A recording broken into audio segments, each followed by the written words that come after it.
പിന്നെ ഹലാലും ഹറാമും നോക്കാതെ സമ്പാദിക്കുന്നത്. പൈസ കിട്ടിയാൽ മതി. ഹലാലായ ബിസിനസ് ആണോ ഹറാമായ ബിസിനസ് ആണോ എന്ന് നോക്കാത്തത്. മുസ്ലിമീങ്ങൾക്ക് ഒരു കാലം വരാൻ പോകുന്നുണ്ട്. എവിടെന്നാണ് പൈസ കിട്ടിയത് എന്ന് നോക്കൂല. അമ്മിനൽ ഹറാമി അമ്മിനൽ ഹലാലി അമ്മിനൽ ഹറാം, ഹലാലിൽ നിന്നാണോ ഹറാമിൽ നിന്നാണോ പൈസ കിട്ടിയത് എന്ന് നോക്കാത്ത കാലം. ഉലമാ പറയുമായിരുന്നു, നമ്മുടെ മുൻഗാമികളിലെ പെണ്ണുങ്ങൾ അവരുടെ ഭർത്താക്കന്മാർ ജോലിക്ക് പോകുന്ന നേരത്ത് വാതിൽ തുറന്നു കൊടുത്ത് ഭർത്താവ് പുറത്തിറങ്ങുമ്പോൾ ഭാര്യ പറയുമായിരുന്നു, യാ അഖി യാ സൗജി, എന്റെ സഹോദര, എന്റെ ഭർത്താവേ, നിങ്ങൾ ജോലിക്ക് പോയി ഹറാമായത് എനിക്കോ എന്റെ മക്കൾക്കോ കൊണ്ടുവരരുത് കേട്ടോ. ഇന്നാ നസ്ബിറു അലൽ ജൂഇ വലാ നസ്ബിറു അലൻ നാർ, പട്ടിണി കടന്ന് സഹിക്കാൻ ഞങ്ങളെ കൊണ്ട് കഴിഞ്ഞു, ദാഹിച്ച് സഹിക്കാൻ ഞങ്ങളെ കൊണ്ട് കഴിയും, പക്ഷെ ഹറാമായ സമ്പാദ്യം കൊണ്ടുവന്ന് നരകം നാളെ ഞങ്ങൾക്ക് സഹിക്കാൻ കഴിയില്ല കേട്ടോ. അതുകൊണ്ട് എന്റെ ഭർത്താവേ, ഹലാല് മാത്രമേ നിങ്ങൾ ഞങ്ങളെ ഭക്ഷിപ്പിക്കാവൂ എന്ന് അന്നത്തെ പെണ്ണുങ്ങൾ ഭർത്താക്കന്മാരോട് പറയാറുണ്ടായിരുന്നു. ഇന്നെങ്ങനെ പറയാ, എനിക്ക് 4 പവന്റെ വള വേണേ, എവിടെ നിന്ന് കിട്ടിയാലും വേണ്ടിയില്ല, പൈസ ഉണ്ടാക്കിക്കോ. അമിനൽ ഹലാലി അമ്മിനൽ ഹറാമി, ഹലാലിൽ നിന്നാണോ ഹറാമിൽ നിന്നാണോ കിട്ടുന്നത് എന്ന് നോക്കാതെ പൈസയുണ്ടാക്കാൻ മനുഷ്യൻ കച്ചകെട്ടി ഇറങ്ങുന്ന കാലം. മനുഷ്യന്മാർക്കൊരു കാലം വരാനുണ്ട്. ലാ യുബാലിൽ മർഉ, ഒരാൾ പ്രശ്നമാക്കാറേ ഇല്ല, മാ അഖദ മിൻഹു, എവിടെന്നാണ് സമ്പാദിച്ചതെന്ന്.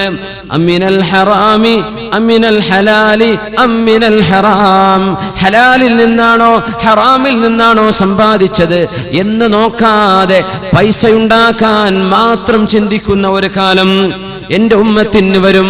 അതിന്റെ അടയാളമാണ് പലിശ ഇടപാടുകൾ ഹലാലാണെന്ന് ആളുകൾ വിചാരിക്കുന്നത്, ലോൺ എടുക്കുന്നത് ഹലാലാണെന്ന് വിചാരിക്കുന്നത്, പലിശ ബാങ്കുകളിൽ കൊണ്ടുപോയി സ്വർണം പണയം വെച്ച് ലോൺ എടുക്കുന്നത് ഹലാലാണെന്ന് ധരിക്കുന്നതോ, ആളുകൾ എല്ലാവരും ചെയ്യുന്നുണ്ട് എന്ന് പറയുന്നതോ. നമ്മളങ്ങനെയല്ല പറയാ, എല്ലാവരും ചെയ്യണില്ലേ, എല്ലാവരും ചെയ്യുന്നില്ലേ, എല്ലാവരും ചെയ്യുന്ന ഹലാലാവോ? പുര കെട്ടാൻ വേണ്ടി 5 സെന്റോ 10 സെന്റോ വാങ്ങുമ്പോഴേക്കും ആ സ്ഥലം കൊണ്ടുപോയി മോർഗേജിൽ കൊടുത്തു, പണയപ്പെടുത്തി. ബാങ്കുകാരന് 10 ലക്ഷം 50 ലക്ഷം ബാങ്കുകാരന്റെ പലിശയുടെ പൈസ വാങ്ങി. 10% 8%, ഇനി 0.5% ഇൻട്രസ്റ്റ് കൊടുത്താലും ശരി, അത് ഹറാമല്ലേ? ആ ഹറാമിന്റെ പൈസ കൊണ്ടാണ് തറ കെട്ടിയത്, അതുകൊണ്ടാണ് ചുമര് വെച്ചത്, അതുകൊണ്ടാണ് മണൽ വാങ്ങിയത്, അതുകൊണ്ടാണ് പെയിന്റ് വാങ്ങിയത്, അതുകൊണ്ടാണ് കരാറുകാരന് പൈസ കൊടുത്തത്, അതുകൊണ്ടാണ് നിങ്ങൾ വാർപ്പ് കഴിച്ചത്, ആ പലിശ കൊണ്ടാണ് നിങ്ങൾ ഫർണിച്ചർ വാങ്ങിയത്. ഇതൊക്കെ ചെയ്തു കൂട്ടിയത് 2 കൊല്ലം കൊണ്ട് എന്റെ വീട് പൂർത്തിയാക്കി നാട്ടുകാരെ ഞെട്ടിക്കണമെന്ന് വിചാരിച്ചുകൊണ്ടല്ലേ? അല്ലേ? എന്റെ ഭർത്താവിന്റെ കയ്യിൽ പൈസയുണ്ടെന്ന് മറ്റുള്ളവരെ കാണിക്കാൻ വേണ്ടിയല്ല പെണ്ണെ ഭർത്താവിനോട് ലോൺ എടുക്കാൻ നീ തലയണ മന്ത്രം പറഞ്ഞത്. നാട്ടുകാരെ ഞെട്ടിക്കാൻ വേണ്ടിയല്ല സഹോദര, നിന്റെ കയ്യിൽ പൈസയുണ്ടെന്ന് കാണിക്കാൻ വേണ്ടിയല്ലേ.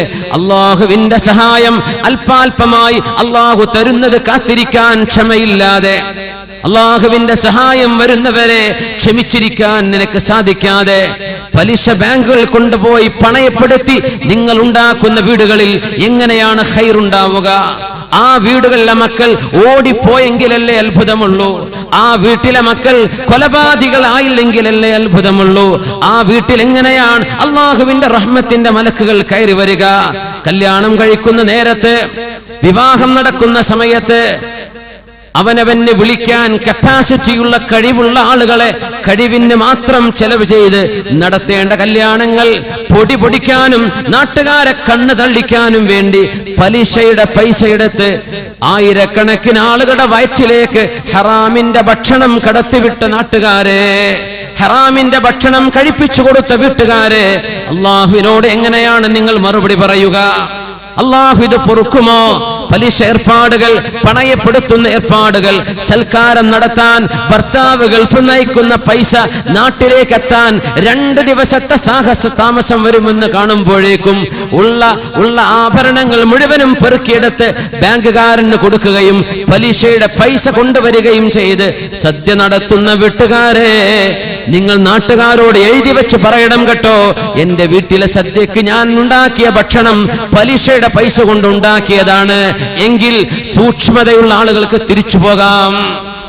അത് കാണുന്ന ആളുകൾക്ക് ഹറാമ് തിന്നാൻ പാടില്ലെന്നറിയുന്നവർക്ക് തിരിച്ചു പോകാനെങ്കിലും പറ്റിയേക്കും. അതൊന്നും ചെയ്യാതെ ആരെ ഞെട്ടിക്കാനാണ്, ആരെ ബോധിപ്പിക്കാനാണ് ഹറാമിന്റെ സമ്പാദ്യം ഇങ്ങനെ ചെയ്തു കൂട്ടുന്നത്? ഒരു കാലം വരും മനുഷ്യൻ ചെയ്തു കൂട്ടുന്നത്, മനുഷ്യൻ വാങ്ങിച്ചു കൂട്ടുന്നത് ഹലാലാണോ ഹറാമാണോ എന്ന് ചിന്തിക്കാതെ പൈസ കിട്ടിയാൽ മതി.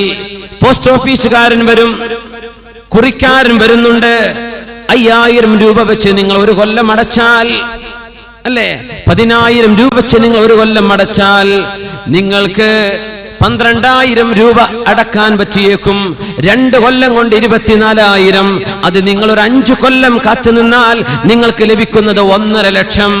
അല്ലേ, പൈസയല്ലേ വരുന്നത്, ലാഭത്തിനുമേ ലാഭമല്ലേ വരുന്നത്, ഇരട്ടിക്കിരട്ടിയല്ലേ വരുന്നത്.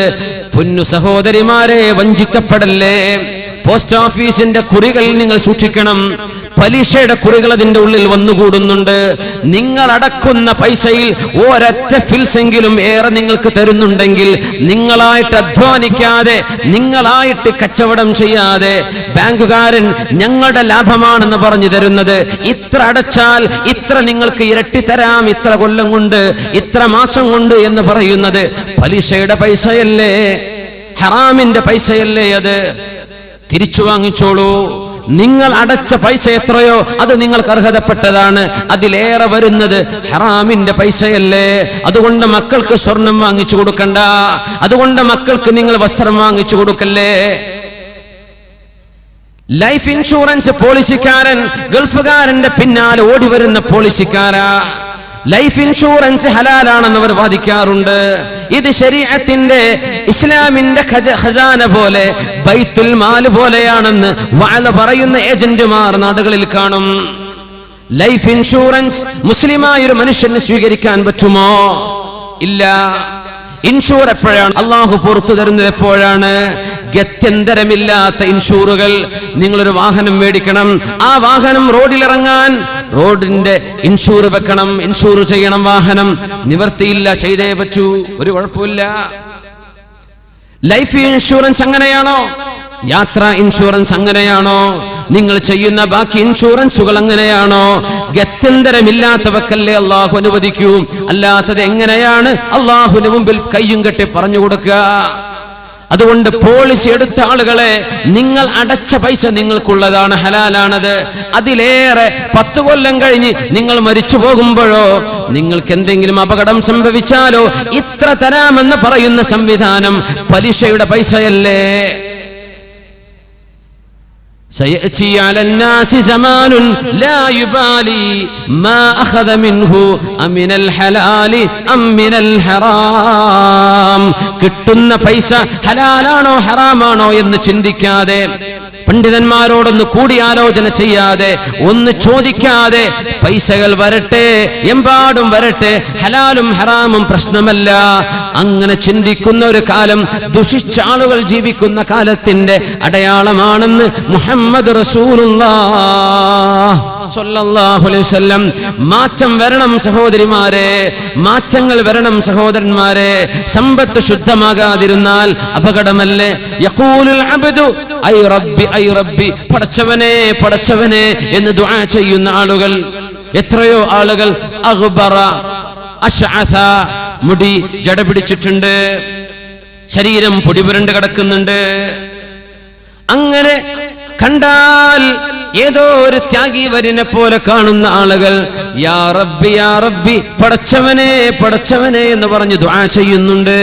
അന്നാ യുസ്തജാബു ലഹ്, എങ്ങനെയാണ് അവർക്ക് അല്ലാഹു ഉത്തരം തരിക? മഅ്കലുഹു ഹറാം വമശ്റബുഹു ഹറാം, അവൻ കുടിക്കുന്ന വെള്ളം ഹറാമിന്റെ വെള്ളമാണ്. കഴിക്കുന്ന ഭക്ഷണം ഹറാമിന്റെ ഭക്ഷണമാണ്. വഗുദിയ ബിൽ ഹറാം, അവൻ ധരിച്ച വസ്ത്രം ഹറാമിന്റെ പൈസ കൊണ്ട് വാങ്ങിയതാണ്. എല്ലാം ഹറാമായിരിക്കെ എങ്ങനെ അല്ലാഹു അവർക്ക് ഉത്തരം കൊടുക്കുമെന്ന് പരിശുദ്ധ റസൂലുള്ളാഹി സ്വല്ലല്ലാഹു അലൈഹി വസല്ലം കുല്ലു ലഹ്മിൻ നബത മിൻ സുഹ്തിൻ ഫന്നാറു ഔലാ ബിഹി. വട്ടി പലിശക്ക് കൊടുക്കുന്നവരെ കുറിച്ച് ഇനി പറയാനുണ്ടോ? പലിശ കച്ചവടം ചെയ്യുന്നവരെ കുറിച്ച് ഇവിടെ ചർച്ച വേണ്ടതുണ്ടോ? ബാക്കി വിഷയങ്ങൾ പോലും ഇത്ര ഗൗരവമാണെങ്കിൽ പലിശക്ക് ഉപയോഗിക്കുകയും സേവിംഗ് അക്കൗണ്ടുകൾ വെച്ചിട്ട് അതിന്റെ പൈസ കൊണ്ട് തിന്ന് ജീവിക്കുകയും ചെയ്യുന്ന ക്രിസ്ത്യാനികളുടെയോ മറ്റോ ഏർപ്പാടുകൾ മുസ്ലിമിന്റെ വീട്ടിലേക്ക് വന്നാൽ എങ്ങനെയാണ് ആ ശരീരം സ്വർഗത്തിലേക്ക് പോവുക? എന്താണ് ഹദീസ്? കുല്ലു ലഹ്മിൻ, ഏതൊരു ശരീരവും നബത മിൻ സുഹ്തിൻ, ഹറാമിൽ നിന്ന് പരിപോഷണം ലഭിച്ചത്, ഹറാമിൽ നിന്ന് കുടിച്ചത്, ഹറാം തിന്നു വളർന്നത്, അങ്ങനത്തെ ശരീരം അന്നാറു ഔലാ ബിഹി, ആ ശരീരം പോയി കിടക്കാൻ നല്ലത് അല്ലാഹുവിന്റെ നരകമാണെന്ന് പരിശുദ്ധ റസൂലുള്ളാഹി സ്വല്ലല്ലാഹു അലൈഹി വസല്ലം.